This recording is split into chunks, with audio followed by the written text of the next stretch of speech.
It came out of Reinforced Records. It was this crazy skull logo. It was Goldie's music. It wasn't really clear what it was going to be yet, but I wanted to be part of it. You know, I was obsessed with Reinforced. I was obsessed with Goldie's music. When we put that logo on top of it all, that became the cherry on top. The great thing about Metalheadz, 25 years on, it's still got a very specific sound. It comes from Goldie. There's no two ways about it. Whether Goldie's worked with engineers, he's worked with Rob Playford, he's worked with Full Hero, it's Goldie though. You know what I'm saying? He's got such a unique take on drum and bass.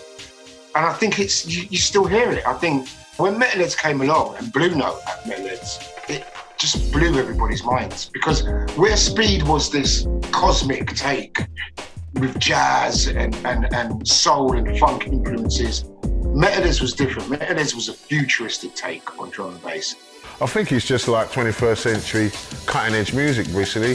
You know what I mean? It's like tunes that I've known that have gone on that label have just been a few pages ahead of everybody else, really.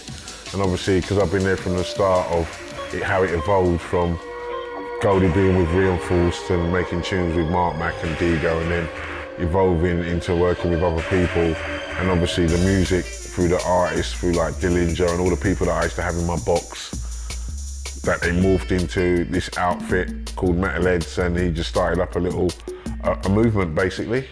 The Allure of Metalheadz for me was the basic continuation of Reinforced, because Heads is really the son of the R. And Goldie actually designed both logos for the labels. Metalheadz, outside of the box, a future-thinking music with a sick logo. Metalheadz has meant a great deal to me over the years, not just because I became a DJ for the label. From first attending the Sunday sessions at Blue Note in Shoreditch, age 17, very young, just seeing how the different DJs would play, noticing their styles, how they would roll out, bring tunes in, take them out, work the crossfader and all that. It really schooled everybody that attended, week in, week out, even if you just went once or twice. It was life-changing. Metalheadz to me always represented a kind of collecting point for the best of drum and bass. When it first started, you kind of saw people coming from different scenes, different cities, with different sounds, and they all came together with this kind of one objective to push things forward under one roof, and it was really exciting. I think for me, it's always my favourite label. When I started buying vinyl, just the sound, how varied it was, how different it still is from everything else out there, the authenticity and like not going after fashions, just sticking with the sound and the kind of creativity and love behind it all. Musically, it felt very consistent and the pinnacle of creativity, but at the same time, with the club night and everything else, it was music that went off and kind of got you excited. When Goldie was doing Terminator on Reinforced, and Scotty was doing Nasty Habits and Reinforced, and at the bottom of the records were all these shouts outs. They all kept shouting each other out, and it was like this crew, this gang who I so wanted to be part of. Like a lot of things in the 90s, it just seemed to arrive perfectly formed. The kind of consistency between all the releases, even though they were all very different moods and like levels of heaviness and whatnot, they all seemed to come from this one source. The artwork, the logo itself, just the coolest shit in the world, basically. I guess Metalheadz to a lot of people is that 95, 96, like Source Direct and Dillinger, and yeah, they were a big part of that. But when you actually listen to the first 30 or so releases, you know, there's so many different types of drum and bass. That shows me that the guy at the head of Metalheadz is, you know, affected by everything. Real mystical, futuristic, groundbreaking, raw. Metalheadz has always been a visionary label. It was amazing the way it brought in breakbeat, techno, African music, jazz, and all the elements of what music was around at the time. It manifested a whole load of amazing artists like Fotek and Dillinger, and it's always been a massive part of my life. It's always, for me, been a standard. It's iconic.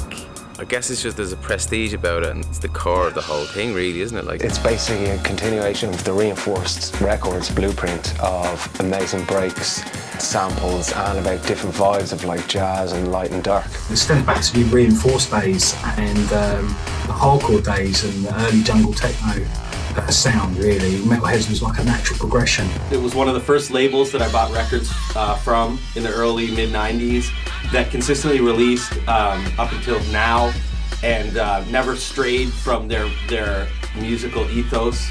Yeah, I'd pretty much say the same thing, but I'd also add that like it was the label that got me into the music to begin with, and at the time that and Reinforced were the two labels that kind of stuck out and did stuff that was just different from everyone else. I think Metalheadz has always been on the front line when it comes to pushing musical boundaries. Ever since I first got into it, every time I would see that label on the record, I knew that it was going to be something great before I even listened to it. And they've maintained an excellent level for all these years, and I'm so honored to be a part of it. For me, the allure of Metalheadz is the ability to mix light and dark in the music. The immense catalogue, the innovation, the experimentation, artists that within one bar of music you can identify through their signature sound. For me, Metalheadz has got such a rich history and it's got some of my favourite artists on it, so I want to be part of that. I could sum it up in 4 words. I would say futurism, beauty, suspense, and brutality. Metalheadz for me is simply one of the best labels in electronic music. I think over the years, the attraction of Metalheadz has basically been because the producers were prepared to push the envelope and explore different realms. Never afraid to move off of the central line of what was kind of acceptable in terms of what you heard in music. Metalheadz was always at the forefront and has always been at the forefront. Metalheadz for me is all about the underground sounds, all the atmospherics and tunes. It's the most pioneering label in drum and bass. It's just a futuristic vibe, as soon as I heard Metalheadz track, the beats, the breaks, the pads, it just killed me.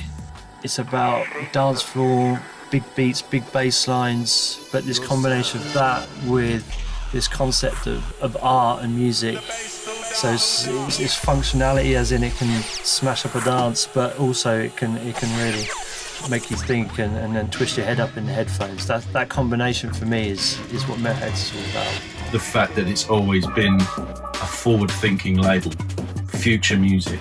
That's the special thing about Metalheadz Records, is that they encompass the future within them and always sound futuristic. It's the darkness, the threatening, menacing vibe. Metalheadz defined to me at a very early age what drum and bass is about. Like the type of music that kind of makes you shit your pants a little bit. Metalheadz has always had a huge impact in the urban culture. As a clear example of mix of different arts, music and graffiti and the early visual flyers, artworks. They are still a clear example of a very, very strong aesthetic.